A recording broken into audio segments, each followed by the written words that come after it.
Welcome to Manhwa Recaps, spoilers ahead, watch out, and take care. Huge shout out and special thanks to the channel members. He who fights with monsters should be careful, lest he thereby become a monster. And if you gaze into an abyss, the abyss gazes also into you. This is a quote by Friedrich Nietzsche. The series starts with the library, and a lot of books being read by a man named Lee Sin-hyuk. Another man is asking him how long he's been in here. Sin-hyuk says 180 months, so exactly 15 years. The guy asks if it's been that long already, saying it's time. Sin-hyuk asks what he means. He starts to get a throbbing sensation in his head, as he hears the words wake, eyes, and psych, and his name. He begins to break out in a cold sweat. The man asks if he hears that sound. Sin-hyuk asks what this is, as it sounds like a person, and it's shaking the entire library. The man asks if he remembers. 15 years ago, when he first arrived here, he was still just a little boy, but the look in his eyes was full of desperation. And he dropped to his knees, crying, and he came to him, saying that he wanted to find the answer. From that day on, he studied like his life depended on it. He studied almost every subject, criminology, psychology, physics, physiology, chemistry, anything you could think of. And the man asks if he's found the answer he's been looking for in here. Sin-hyuk wonders what answer he's talking about, and the man then says they should shake hands. Sin-hyuk looks down at it, as he and Colonel Sanders shake hands, and Colonel Sanders tells him it's warm, and that he'll be faced with a version of himself that has turned into a monster along his journey to find the answer. He might even lose his way in the middle, but he should not forget there is warmth flowing in his hands just like this. He then starts to feel a weird sensation, and Colonel Sanders tells him to open his eyes now. And the old man tells him that the answer he's been looking for is not here, so he needs to go out into the world, and search for the real answer. He starts to get an electric current surging through his body, and he hears somebody asking if they can hear him. They check his vitals, and they say his breathing, and heart rate, are returning to normal, and they tell somebody named Dr. Yang to go get Professor Kim. What Sin-hyuk sees is a man bleeding profusely, telling him to please open his eyes. He then jolts awake, and we see that he's actually but a boy, as he's panting in bed, breaking out in a cold sweat. The doctor, and nurses, are surprised, asking if he knows where they are. Sin-hyuk looks around, and starts to get a headache, and, when he looks down, he sees the ivy in his arm, wondering why he sees a child's hand. When he sees his reflection as well, he wonders why he's a kid, when he has been an adult for a long time already, just before he was with the doctor studying for 15 years. He then recalls the bloodied face, and starts to have a panic attack, wondering which one is reality, and which one is the dream. We hear Professor Kim asking if he's finally awake, and they look over. As Professor Kim is reaching into his coat pocket, he pulls out a flashlight, showing that his pupils are reacting to the light, and he says that he really is awake, asking if he's feeling dizzy, or nauseous. Sin-hyuk says that he's alright, but more than that, wondering how long he's been in this hospital. Dr. Yang and Kim sit there for a second, before they look at each other, saying that it's been a little over a month. Sin-hyuk says that he's been in a coma for a month, but, based on the fact that he doesn't have an oxygen mask, it means his body was working normally.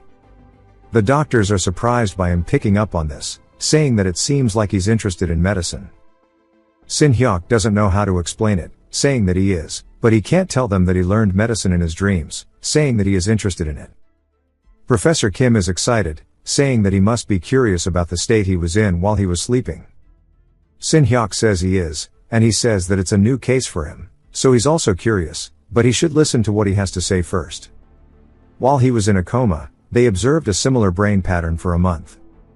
However, the overall trend changed bit by bit. For the first 10 days, the theta waves, and FM theta waves, showed up interchangeably, and for the next 10 days, it was mostly beta waves with a bit of theta mixed into it. In the last 10 days, it settled down, and alpha waves showed up. He wants to know if Sin-hyuk understands what this means. Sin-hyuk says that the FM theta waves on the first 10 days are brain waves that occur when a child imagines, and creates. The beta waves of the next 10 days would occur when a teenager is solving problems, and doing critical thinking, and the alpha waves of the last 10 days would occur when adults teach what they've learned, and increase the efficiency.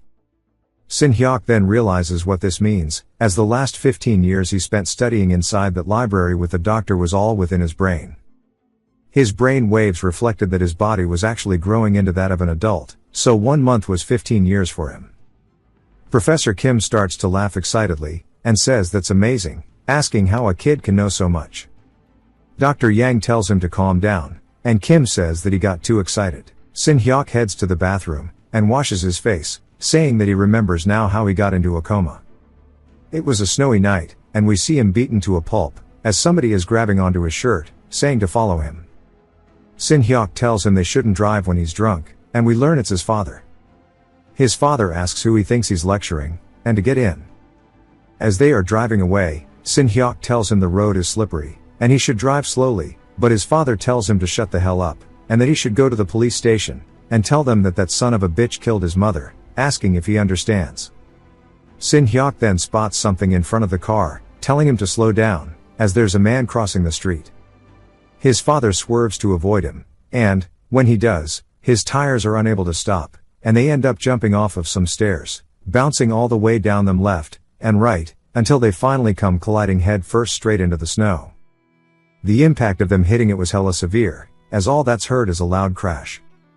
From this angle, I can't tell if it was the snow, or another truck, but, oh well, we see blood all in the car, and broken glass.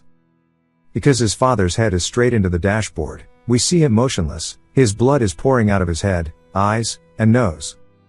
Sin Hyuk says, as a result of that car crash, his father passed away, and he wonders if the memories from when he was in a coma are just a dream, but his adult self, and everything that he learned there, are so vivid in his mind. He then hears somebody in the bathroom, saying that he's depressed as hell, and the doctors are telling him stuff like his amygdala is small, and his heart rate is low, but they're trying to rip him off, and earn money by giving him all these tests. It's just a small car accident, and this is over the top. As he's been here for 3 days. He says that he's going to go home today, regardless of how much he has to pay, and he's on the phone telling somebody that he has a favor. He's in a bit of a pickle, and unable to go immediately back to his house, so he needs them to go bring him his stuff. He tells them that he'll treat them to something nice, but Sin Hyuk is just listening to his symptoms. His amygdala is small, and his heart rate is low, and he's being controlling. He remembers the doctor telling him how the amygdala oversees the ability to be empathetic, and feel guilt. In other words, it's a part of the brain that processes emotion. So what does it mean when it's small? Sin Hyuk says it means there's a possibility that the person would be lacking in terms of emotion compared to a regular person. The doctor then asks about the heart rate being low, and Sin Hyuk says that means they might not be able to feel fear, and, in that case, they might struggle with the boredom of life. Because of that, they might seek strong stimulation. The doctor says that's correct, stimulation that would get the heart pumping, none other than murder.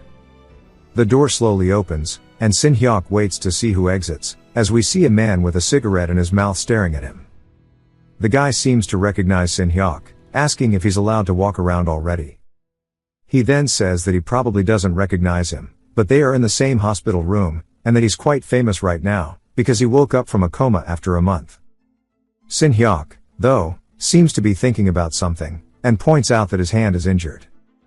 The guy looks down at his bandaged finger, saying if he's talking about this, and he starts glancing around, trying to find some kind of an excuse, before he tells him that he got cut by a knife, but it's nothing. That smile was evil. Sin Hyuk tells him he hopes he gets better soon, and the guy pats his head, saying congratulations on waking up, and he wanted to give him a cigarette as a gift, but this is the last one he has.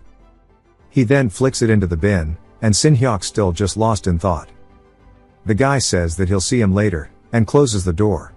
Sin Hyuk wants to figure out more about this guy, and walks over to one of the nurses, calling out to her.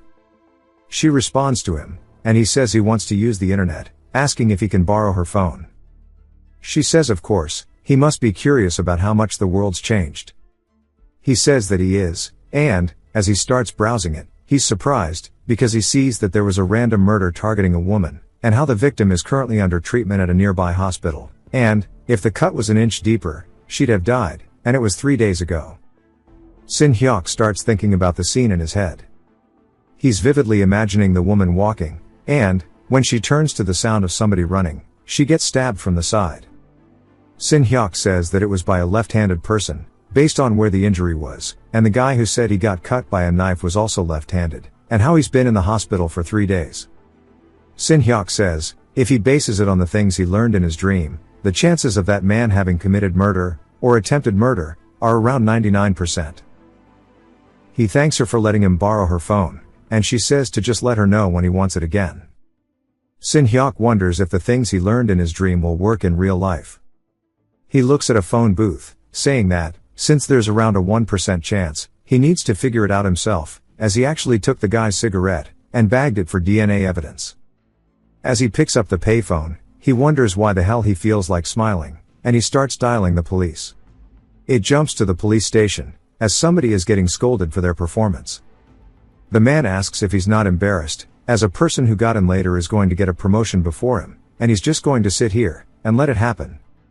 The dude obviously doesn't look happy with himself, and Fat Ass just tells him to look at how bad he's done. He wonders if he wanted to become a detective just to hang around, as he throws his papers at him. He says if he doesn't increase his performance scores this time, he can't cover for him anymore, and that he truly means it. The detective doesn't say anything, but he sighs, and goes back to his cubicle, and takes a seat, putting his hands on his head, saying this shit is frustrating. His phone starts ringing, and he says that he's really stressed out. He then answers it, saying this is the detective division.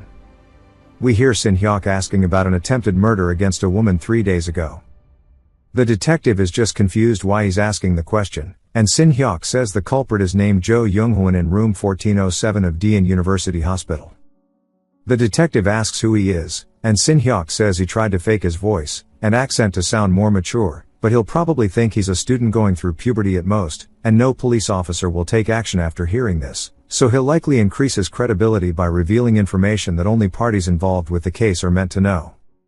The detective asks if he's going to answer, and Sin Hyuk asks about the blood stain on the victim's clothes. The detective is surprised, and Sin Hyuk says he slipped while stabbing the victim, and his blood got on her clothes, and there's a wound on the culprit's left index finger. It is highly likely that the culprit committed similar crimes in the same region before this. The cases before were just practice, but from now on, it's going to develop into some serious murder unless apprehended. The detective is speechless, and Sin Hyuk says that since he's not hanging up, he doesn't think this is a prank call at least, and now he's going to throw an important piece of information that will hook him up. The detective goes to say something, but Sin Hyuk cuts him off, saying that he has the cigarette that the culprit was smoking. The detective is shocked, and Sin Hyuk tells him that he can be certain about the evidence after comparing the DNA with that of the blood that got on the victim's clothes, and he's giving him a reason that he has to take action without any time to think. Sin Hyuk tells him that the culprit is getting discharged from the hospital today, so it will be hard to catch him after this, and that is the second piece of motivation he'll give him, and he says that he can't let the chance go, as this is the only chance to catch a prospective serial killer. The detective is still just in disbelief, but Sin Hyuk hangs up, looking pretty confident that it will work, and he heads back. The detective sits there, staring at the phone, and somebody else enters, asking if he hasn't eaten yet, and asks if it's because he got scolded, but the detective asks if the DNA report of the woman's attempted robbery and murder case is out yet. The dude wonders why he's asking him, saying that he doesn't know, but it should be out sometime today. The detective decides that it's worth a shot. He says that they should tell the youngest to go to the National Forensic Service, and that he's going to come with him. The guy asks where, as they start walking off, and they head to Daein University Hospital. As Sin Hyuk's standing there at the entrance, this has some Detective Conan vibes. Sin Hyuk looks over, spotting the car pull up, as the detective pops out the whip. His underling tells him to wait for him, and as they walk past Sin Hyuk, he smiles. They head over to the nurses, and ask if there's a patient named Young-hoon in room 1407. The girl who gave Sin Hyuk her phone, asks how they knew this, and the detective says that he's come here after getting a report that he is the culprit of an attempted murder case. From 3 days ago, the girl is in disbelief, and tells him to wait a minute, as she runs off. Sin Hyuk then calls out to him, and he turns around. The detective is surprised to see that Sin Hyuk is the one handing him the cigarette, and wonders if he was the one who made the call. So, he asks him where he got this, and Sin Hyuk says some guy told him to give it to a police officer. Sin Hyuk asks who, and where, and Sin Hyuk points over into a random crowd of people. The detective asks if he remembers where the guy went, and Sin Hyuk says he doesn't. We then see Dr. Yang asking if they're really looking for Young-hoon, as he's the doctor in charge. In room 1407, Young-hoon is getting his clothes ready, as he's now being released. He zips up his jacket, and puts on his baseball cap. Then, he takes one more look at his bandaged finger, saying at that time he charged that woman, stabbing her in the abdomen, but his finger slipped, and he cut it as well. If he'd gone just a bit deeper, she'd surely be dead. Dr. Yang is escorting them, and the detective underling asks if it's really okay to arrest him without a warrant just from one report, as the DNA on the cigarette might not match. If the evidence doesn't come out within 48 hours, it's all over, and he knows that the team manager is on edge right now. Of course the detective knows this, because he was the one getting barked at earlier, about how he can't cover for him anymore. The detective says that he's going to go for it even if they don't get it, and he'll take full responsibility, so he just needs to follow him. They arrive at 1407, and when they enter the room, they're surprised to see that Young-hoon's not there. Dr. Yang says this is the bed of the patient, but doesn't know where he went. An old lady says that he got discharged, so he went out. Dr. Yang says that he didn't even go through the discharge process, though. The detectives realize that he must definitely be their guy if he's trying to escape, and run, saying they have to find him. We hear Young-hoon on the phone asking if they've arrived, and if they brought what he asked for, and that he's going to come out soon, and they can wait. He asks about their car details, and then he starts laughing while hanging up the phone. Sin-hyuk asks him if he's really trying to get discharged without paying the bill. Young-hoon slowly turns around, and is surprised that it's none other than Sin-hyuk asking him. He sighs out of relief, saying that it was just a vegetable, and asks what he's talking about, and why he thinks he didn't pay the bills, wondering what he's doing here in the first place. Sin-hyuk asks what he's talking about, as he was here looking for him. Young-hoon asks why, and Sin-hyuk says he wanted to ask him something. Then, he asks him how it felt when he stabbed that woman in her stomach. Young-hoon is just in joy that he got recognized, and says that he's not a normal kid, and looks into Sin-hyuk's eyes, saying that he must want to know how it feels, because he's the same. The vibration, being transmitted to his fingertips when it reaches the bone after going through flesh, is a feeling that is exhilarating. Sin-hyuk tells him to stop getting it wrong, and that if he really thinks he became someone new after stabbing another person, he stabbed her in the back, because he didn't have the confidence to face her directly. He also got hit by the car, because he panicked after stabbing her. As he was running away, after doing it, he ran straight into traffic, and got hit in the side. He picks up Sin-hyuk, and starts to insult him, but Sin-hyuk begins laughing at him. Young-hoon asks what he finds so funny, and raises his hand, saying that he should learn to respect adults, so it means he needs to be taught a lesson. Sin-hyuk sees someone approaching, as the detective grabs onto his hand. The detective looks at his hand, saying that he has a wound on the left index finger, and there's also one on the culprit's as well. Young-hoon says that there's a misunderstanding here, as the kid was so cute. And the detective asks if he is Young-hoon, or not. Young-hoon asks if he knows him, and the detective says that this is the police, and as of now he's arresting him without a warrant. We finally learn that his name is Kang Se-jun. Young-hoon asks why him. And Se-jun says that he has the right to remain silent, or hire a lawyer. Young-hoon, realizing this is bad, screams while charging into Se-jun, knocking him onto the floor.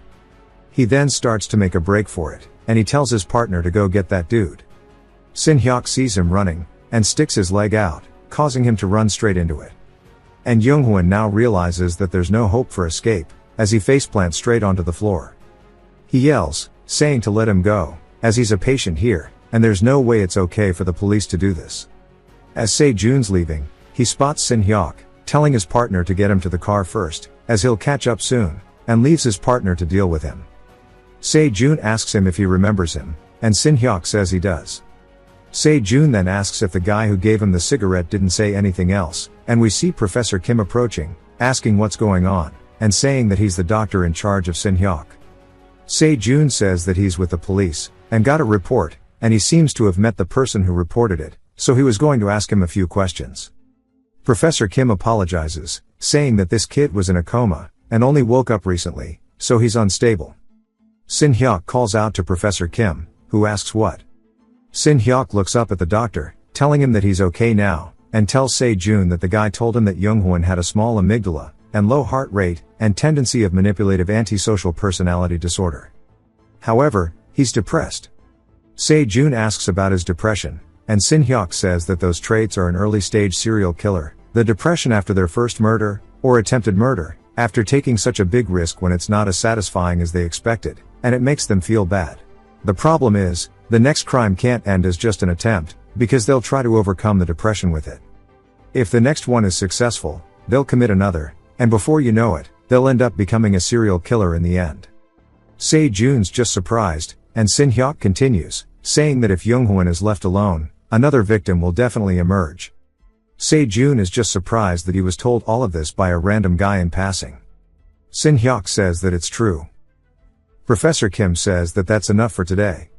He then gets the nurse to take him away, and Se-jun asks if the kid's parents have contacted the police. Professor Kim shakes his head, saying no, they are both dead. He then bows, telling him to take care, and Se-jun does the same, but he's still lost, asking if it's possible to remember those things by hearing it from a stranger, and repeat them accurately like that. It was more like his own words, and it's as if the kid was a profiler. A few days later, on the news, they announce how the culprit was found, and he was living in the same neighborhood as the victim. He stabbed her, and the police think that he might have committed more crimes like this, and are currently investigating his crimes targeting women. Sin Hyuk says the things that he learned in his coma are working in real life. Maybe that wasn't just a dream after all. Somebody then approaches him, as we see a little girl staring at him, and he realizes that she's probably going after all of the stuff in his bag, and he asks if she wants some. She says she does, and he says that she can actually have it all. She gets excited, and he said that he was thinking about what he should do with all those snacks the nurses kept giving him. She thanks him, saying that he's nice, and she bites into it. He spots the fact that her tooth is missing, and realizes something. It was just about the memory of another little girl. His head starts hurting, and he gets an image in his head of blood flying, as a woman is crying, falling to the floor, and mouthing something toward him. Somebody steps out of a car, and he spots the man laughing with a gold tooth. I guess remembered it because of the tooth, maybe. He wonders if it's memory, or delirium, and says that it might be a memory disorder. It's a common symptom that can appear after waking up from a coma, but if it was just delirium, he doesn't know if this heart-wrenching emotion could come along with it, and he just wonders why the hell his mother had to die. He then hears a grungy voice asking if he didn't know, and it's all because of him, as we see him looking in a mirror, and his reflection is that of a wolf crying. Sin Hyuk then snaps out of it, as the nurse calls out to him, asking if he's okay since he wasn't replying. He says it's nothing, but wonders what she wants. She says they have to go somewhere, and he asks where, and she tells him that Professor Kim wants to see him. He says yes, and when he glances back, looking in the mirror, he sees just his normal reflection once more. The nurse tells him to follow, and he does. As he's walking away, the nurses say that he's being discharged today, and it feels like it was just yesterday that he got into the ER, and he's already being discharged, and that she was shocked when she first saw him. There were more wounds caused by hitting than from the accident, and she could tell that he was being abused just from one look. The dad was driving drunk, and she doesn't understand what he was thinking, and if he was trying to die together, or something, but she's glad that his seatbelt was fastened at least. The other nurse asks if it means the dad wasn't, and she says that's the case, and also that his mother died 6 months before the accident. Tragedies have struck him one after the other, and she feels awful. The other nurse wonders what happens after his discharge, and if there's someone to take him. She says that she knows that nobody visited him. He's supposed to be sent to the orphanages according to the rules, but fortunately, Professor Kim plans to take him in as a foster son. She's surprised, and the other nurse asks if she really didn't know, as that's what the professor called him for, and that Professor Kim is single, and rich, so it's good for Sin Hyuk. The other girl says that he totally hit the jackpot, and that he just got the golden spoon. She is low-key jealous of him. As Sin Hyuk's being taken away, we finally learn Professor Kim's first name is Min-woo. The nurse knocks on the door, saying she's brought him, and Min-woo says to enter. Sin Hyuk wonders what's going on, and when the door opens, it takes us to the slums instead. We see a little girl feeding a cat, and she's so happy watching it eat, and even gives it some belly rubs. The cat tries to play with her, and she's having so much fun, she pulls out her phone, and begins recording it. We see somebody staring at her with some lecherous eyes, even though she's just a little girl. What a freak. She turns after hearing him approaching, and she says hello. We learn that her name is Bora, and the guy asks if she's feeding the cat again, saying she's such a good girl, and wondering where her mom and dad are. She says that her dad is at work, and her mom has gone to the supermarket. The guy smiles, asking if that's really the case. He says no one's passing by right now, and he can just finish it quickly, and he wonders if he should get it over with. This guy needs to be executed. The guy asks Bora if she said the cat's name was Cream. She says that it is, and that it's pretty, since it suits it. The guy says that he's so glad that Cream met her, and then mentions how a kitten came to his house, and it doesn't seem to have a mom, and it was shivering in the cold. And he wonders if she wants to take it, since he does not have cat food. Bora gets excited, asking if she really can, and the dude's heart starts racing, telling her that she shouldn't mention this to her mother. She says okay while laughing. She says that kittens are weak, so they have to warm it quickly. He says in that case they should hurry up, asking if kittens also eat kibble. She says they can mix it with water, and make it soft. They also love snacks. He says that she seems to be an expert, and his heart continues to race. At the hospital, inside of Minwoo's room, Sin-hyuk looks a little confused, as there's nothing but sweet drinks, and a lot of energy drinks in front of him. Minwoo says that he didn't know what he liked, asking him how he feels. Sin-hyuk says he feels good, and Minwoo says that's great, telling him that he's getting discharged today, asking what plans he has. Sin-hyuk doesn't say anything, and Minwoo says he has something important to tell him, as he has a lot of spare rooms in his house, and if it's okay with him, asking if he would like to live with him. If he becomes his son, he can help him with his dreams, school, job, and pretty much anything he wants. Sin-hyuk thinks about it, saying that is a great offer. If he's discharged like this, he won't get any legal rights as an orphan, and it'll be impossible for him to live on his own, or earn money for himself. He'd have to go to a place like an orphanage eventually, so accepting his offer would be the wise choice. However, he can't stop seeing the image of his father, bleeding profusely everywhere. As he's staring directly at him, his father asks if he really thinks he can sleep in peace after making him like this. Sin-hyuk stares at it, saying that this is a hallucination. Confusion of memories that can happen when the brain suddenly becomes active after waking up from a coma, but he doesn't know if it's just a hallucination, and maybe he doesn't remember what actually happened.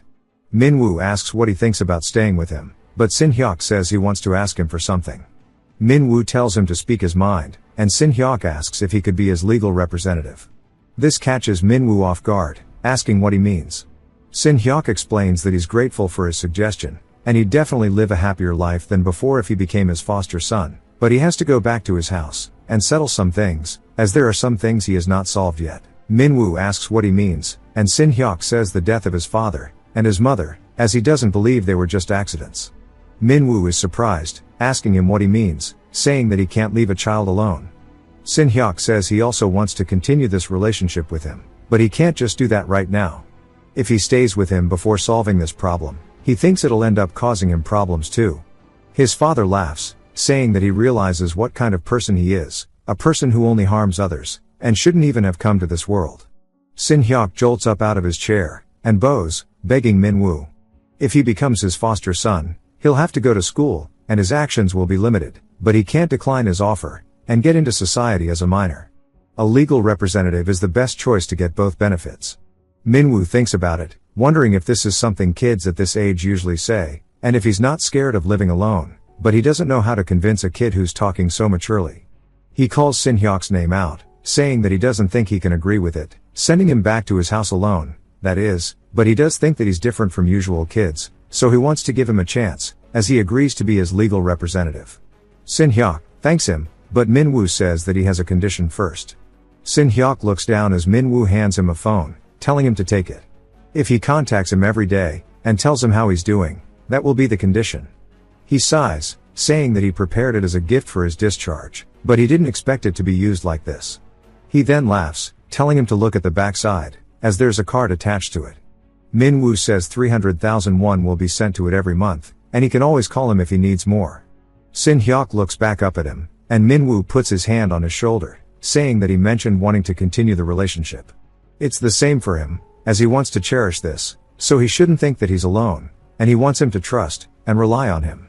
If he's indebted to him, he'll contact him often, too. He laughs, saying that he can pay it back later if it's too much. Sin-hyuk thanks him, saying that he will pay it back. Minwoo asks if they can shake hands. Sin-hyuk raises his as they do it, and Minwoo says that it's warm. Sin-hyuk looks surprised, recalling Colonel Sanders saying the same thing about it being warm. As Minwoo tells him to eat well, and stay healthy, Sin-hyuk heads back home, and gets off at the bus stop. It drops him off, and we see him carrying a bunch of snacks in a bag. He looks down at it, and it turns out all the nurses gave it to him. He says that he's actually just craving some coffee. He then hears a woman calling out for her daughter, which is none other than Bora, and she looks frantic. She looks over, spotting Sin-hyuk, recognizing him, asking if he's seen Bora. Sin-hyuk asks who that is, and then starts to get a shock in his brain. Sin-hyuk gets a flashback to this woman putting a bowl of rice in front of him, saying that he must be hungry, and that he should eat before it gets cold, asking how a father could beat his own son, at least he shouldn't starve him, wondering if he's a father or a bitch, and she clicks her tongue, saying that he's nothing but skin and bones, and as he raises the bowl of rice to his mouth, Bora puts a piece of food on his spoon, telling him to eat this too. He thanks her, and she smiles at him. He then recalls who she's talking about, and he asks if she's looking for her right now. Sin-hyuk then asks when she left, and why she left. Her mother says around 4:30, and she went to go feed Cream. Sin-hyuk asks who Cream is, and she says it's a stray cat that she loves. Sin-hyuk asks where she feeds it, and if she goes there by herself. She says that she feeds it in front of the house, as the cat comes out of every day around the same time. Usually she'd come back in as soon as she called for her, but this time she went to the store. Sin-hyuk asks if she's not picking up her phone. She's a trendy kid, so she must be carrying her phone all the time to take photos of the cat, and share them with her friends. The mother says that her phone is turned off, and Sin-hyuk says something different from the usual routine happened. The mother then asks if he's seen her, saying that if not she needs to continue. Sin-hyuk tugs on her shirt, stopping her, and she wonders what it is. He says they need to report it to the police. She asks what he's talking about, and he says that usually Bora comes back right away when called, but it's been over an hour, she's still not back, her phone is also turned off, and the mother says that's too much. Sin-hyuk says that this is a kidnapping, they don't have much time left, as there is a 75% chance of murder within 3 hours, someone should fact check that statistic. The mother looks terrified, and Sin-hyuk says time is critical, and they should report it first, and then search for her. In a panic we see her shaking as she dials the number, and puts it up to her ear. She tells the police that her daughter hasn't come back after going out, and is screaming. They then ask how old her daughter is, and she tells them that she's 9 years old, and her name is Young Bora. The guy says she's probably just hanging out with her friends, asking if she's contacted them. She says that she just went out to feed the cat, and this has never happened before, plus her phone is turned off. The guy tells her to calm down, asking how about they wait a few more hours, as kids that age tend to ignore calls when hanging around.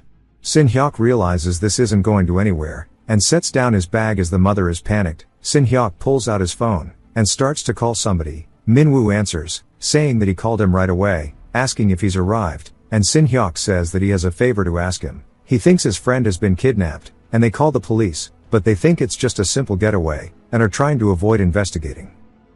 Minwoo seems surprised, and Sin-hyuk asks if he can help him. Since he's a professor around the age of 50, he should have connections with the upper class, including legal professionals, and senior executives. Minwoo says all right, wondering what the address is. Sin-hyuk then tells him everything, saying that it's very unlikely, but she might have met a friend, had gone to her house, and her phone's battery could have run out. However, based on her routine of feeding the cat at 4:30 every day, the possibility of her going out with a low battery is zero. Moreover, due to there being only a few CCTVs in this town, there are blind spots for crimes, so it's appropriate to seriously consider the possibility of a crime, and the place where it might have happened is directly in front of her house. Sin-hyuk runs off, saying he's gonna go to her house, and look for her, and he recalls more memories that he had with her. She called out to him one day, saying that he didn't come to school, and the teacher was worried. He tells her to leave him alone, and that's when she saw his face was all beaten. She then heard his stomach growling, and as he tried to run away out of embarrassment, she tugged on his hoodie, stopping him, saying that they should go to her house. Sin-hyuk asks why, and she says they can have dinner together. Sin-hyuk's a bit nervous, but really hopes that she's alright. As he's heading up the stairs, it takes us to a room with the window blacked out, and cat food, and treats on the floor, as well as her broken phone.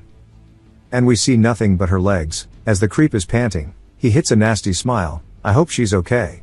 Sin-hyuk finally arrives at Bora's house. He says it's not easy to kidnap with a car on this road, and the culprit is someone who lives nearby, and can easily walk here. He glances around, seeing the food plate, and says that she must have followed the kidnapper willingly rather than being forced, since the bulls are still okay, and that they definitely know each other. and it is an acquaintance who they are looking for. There's a high probability that the kidnapper lives alone somewhere near her house, and he couldn't have kidnapped her carelessly if he was living with other people. He likely has no job, or does irregular day labor, and he's probably not attractive enough to adult women. He starts to think about who would fit every one of these categories, and something hits him. He recalls a bottle flying in, breaking over his head, and his father screams at him, asking how dare he come back this early, asking if he's going to find the dude who killed his mother or not, and he needs to look around the town like his life depends on it. Sin Hyuk runs out the house, saying he'll go look again, and his father asks how a useless brat like him was even born. As he's drinking his drink, he then realizes that it's the same bottle he used to ash his cigarettes in. Sin Hyuk feels the scar on his forehead ache, and touches it, saying that because of his father's abuse, he's come to know about everyone who lives in this town, including what they do, and who they are close with. He tells himself that he needs to recall it, and he starts listing all the criteria. An acquaintance, a single man, a day laborer, and somebody who's not attractive. He says there are two people who come to his mind when he thinks about them, and someone living close to her house is only one man named Oh Jo-aunty. Sin Hyuk starts running, saying that he's 35 years old, lives alone, mostly does labor, and enjoys drinking. He saw him drinking with his father a few times, and he arrives at his house, saying that this is where he lives. He tries to open the door, but realizes it's locked. He thinks about another way in. Inside the house again, the guy is panting evilly, and starts smiling before approaching Bora. There's then a loud banging sound, and he wonders what it is, and Sin Hyuk says that he needs to make him annoyed while he's enjoying his prey, and starts calling out to him. He says that he needs to make him lower his guard with a child's voice, and make him want to get rid of the person interrupting him. He continues banging on it, screaming, and the dude asks who the hell it is. Sin Hyuk smiles, saying it's working, and he tells him. Jo-aunty says that he didn't see him for a while, and he should go back home, asking if he wants to get hit. Sin Hyuk says he needs to tell him something, and to come outside for a second.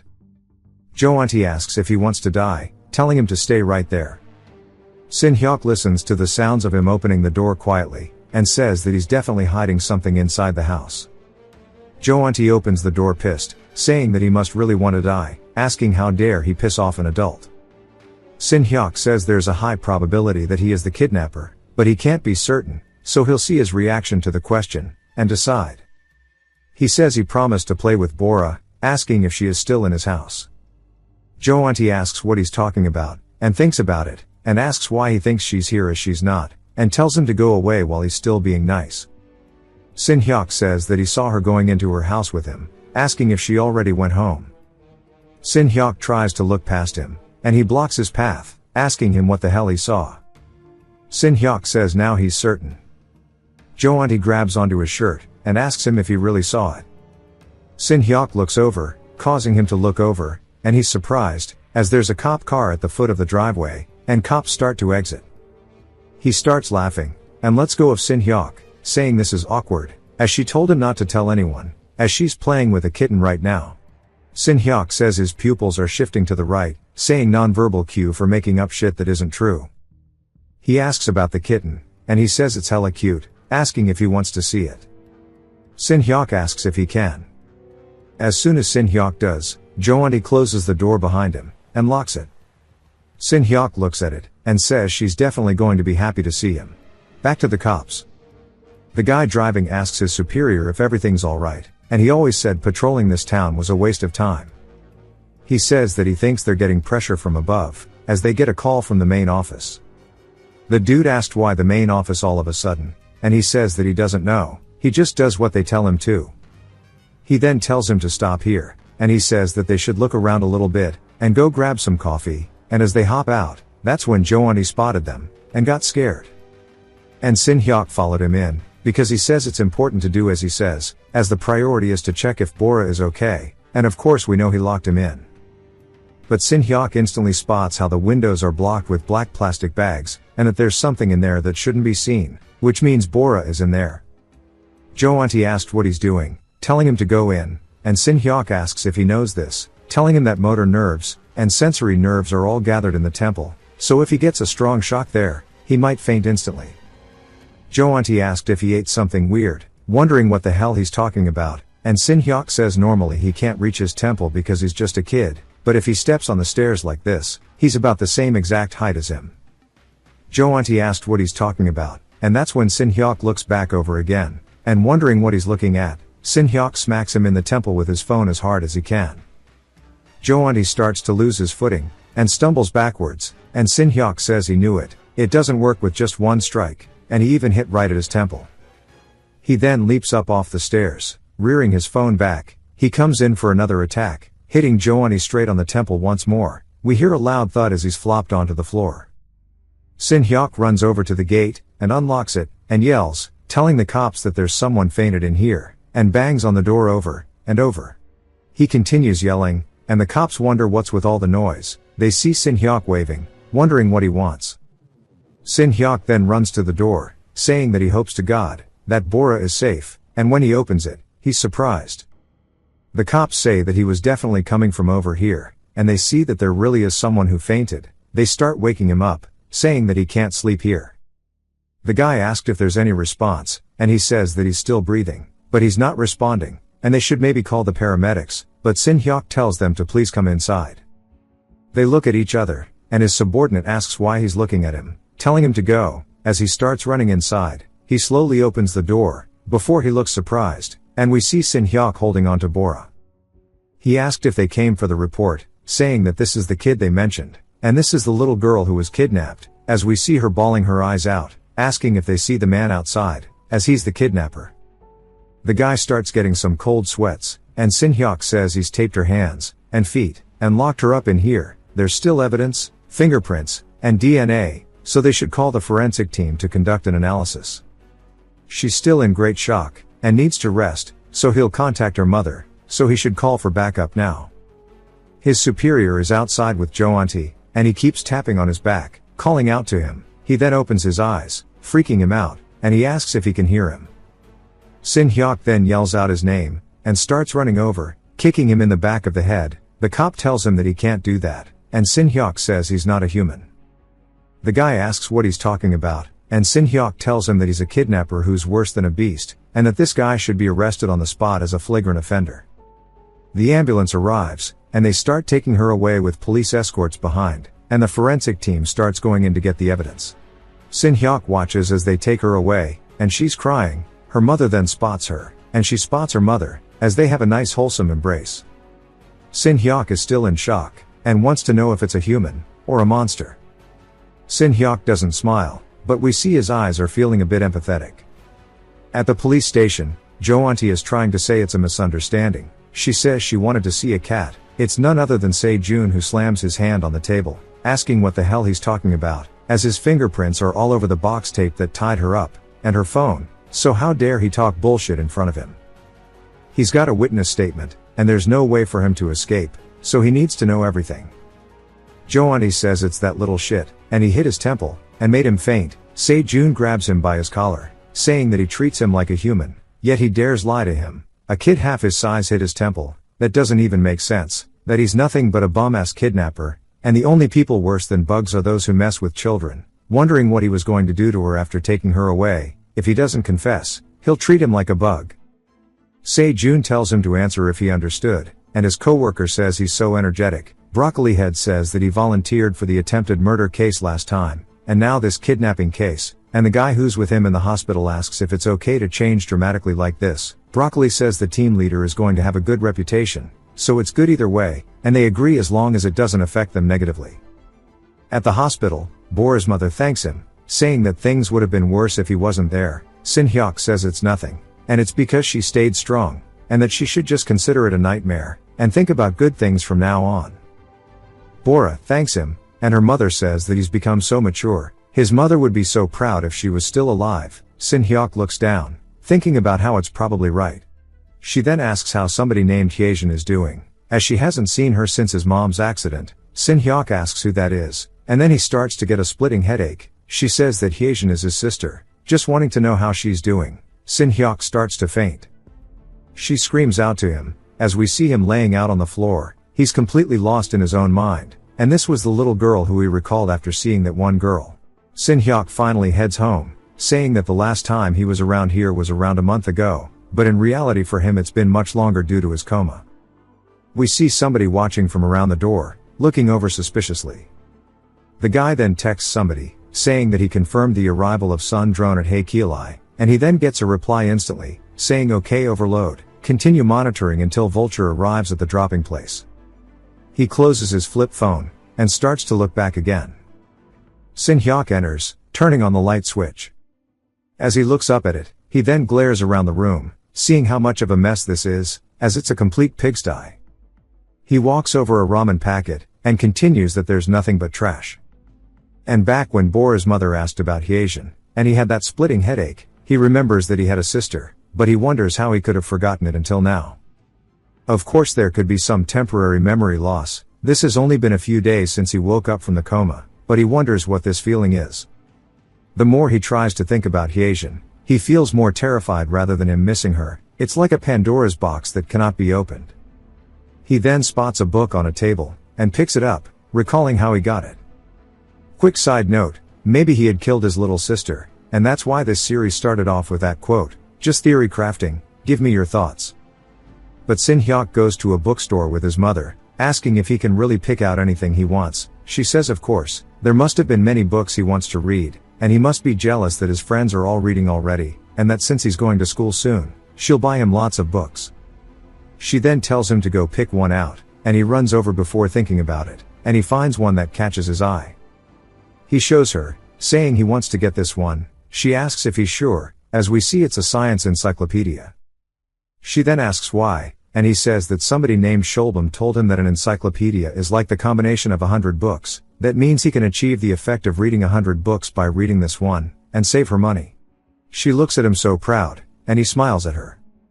He says this is the first book his mother bought him, and when he flips through it, something falls out, he wonders what it is, and then realizes as he picks it up, it's his mom apologizing for leaving with only Hyejin, saying she'll come back, so wait for her. He wonders what happened that night for her to only leave a note like this. He then gets a slight glimpse of some erased text, saying that these are the traces of erased writings on the back, and it says run from your dad. A bottle then rolls over, landing on his foot, and when he glances over, his father asks why he did it, and why he killed him, while spilling blood everywhere.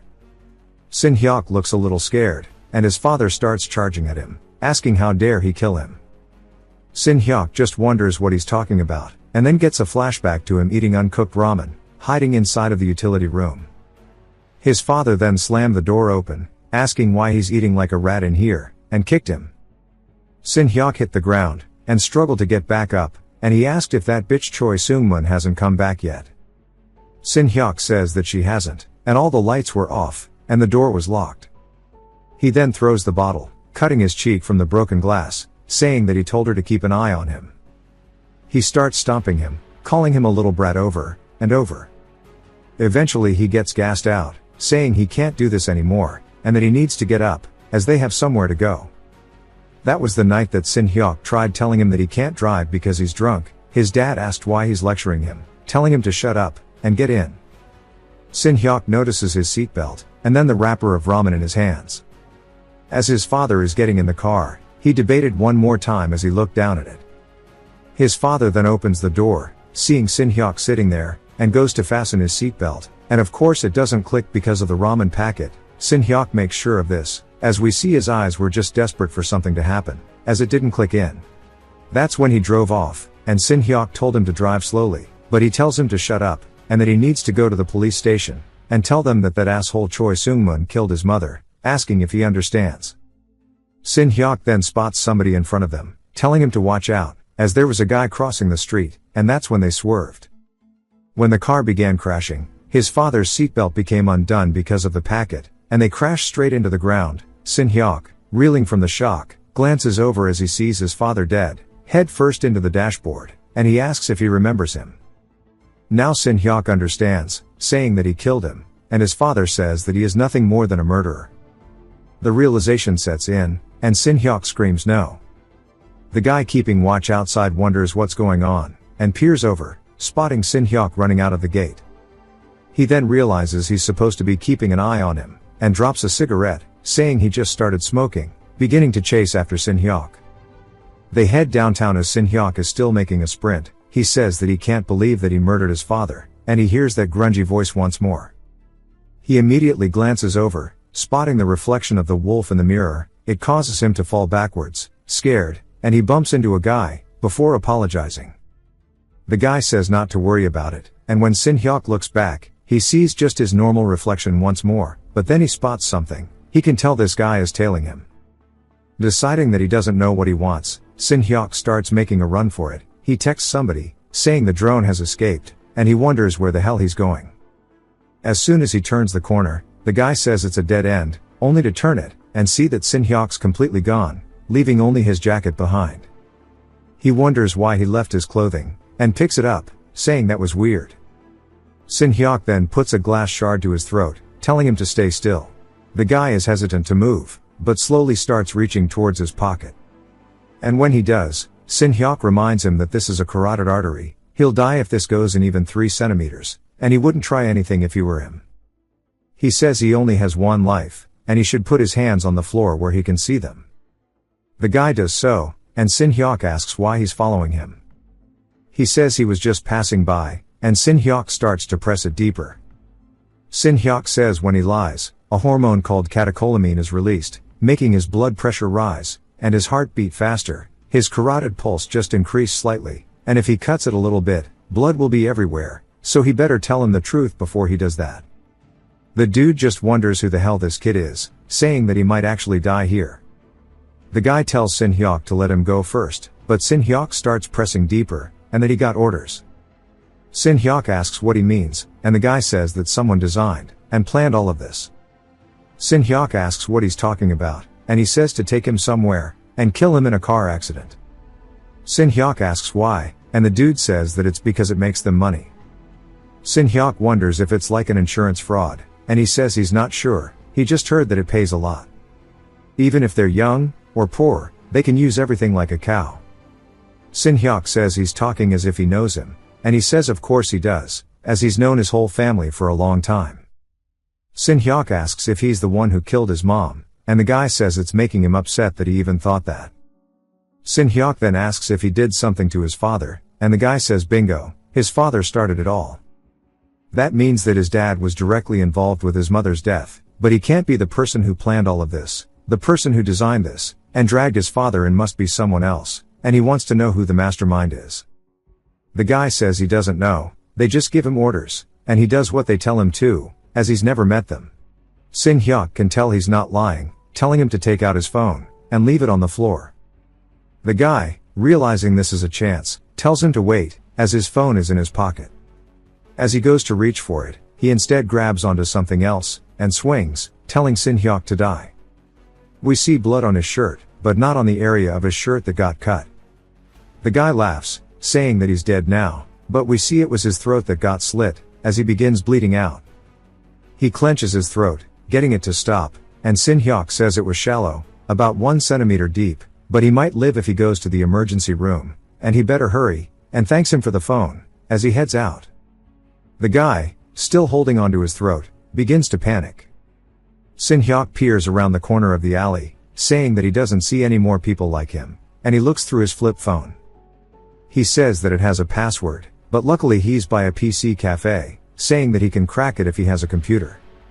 However, because their location is signal, or fragmented, it's hard to trace the sender. That means even the contacts might not know each other, and they seem to be organized as fragmented cells, and the mastermind seems to be the central coordinator who manages all the fragmented cells. He plugs the phone directly into the PC, and boots it up, and starts going straight hacker mode. He unlocks it, and we see something about Overlord 9 being mentioned. There's no recent calls, and Sin Hyuk says they must have been using messages. He's then surprised to see confirmations about him in the hospital, something called the mineral collection date, and the mineral collection was none other than him, and they were constantly asking him to reply, wondering why there was no response. Sin Hyuk starts piecing it together, saying that if he thinks of it similar to an insurance fraud, just as the guy mentioned, drone is his family, Hikili his house, mineral is money, and vulture is a car that'll cause the accident, and dropping place is where the accident will take place. It'll be difficult to make a child sign up for insurance, So their plan might be getting compensation through the car's driver's insurance. They can get large amounts of compensation by calculating the lost income if the victims are young. Lost income is the future income the victims could have earned if they were normally. But what pisses him off the most is the mastermind behind all of this is killing people and destroying families, as if he's playing a game. He wonders why he would even do this, but since they came after him, they must have gone after his sister as well, and he wants to kill the person behind this right now, but confirming his sister's safety is his priority, but he doesn't know how to go about it. He says there's a 50% chance, and it's stupid, but he has no other way. As he starts to text, he sends it through, and we see a guy's phone ring. He then looks down, picking it up, wondering what it is, and it says daughter drone's location confirmed.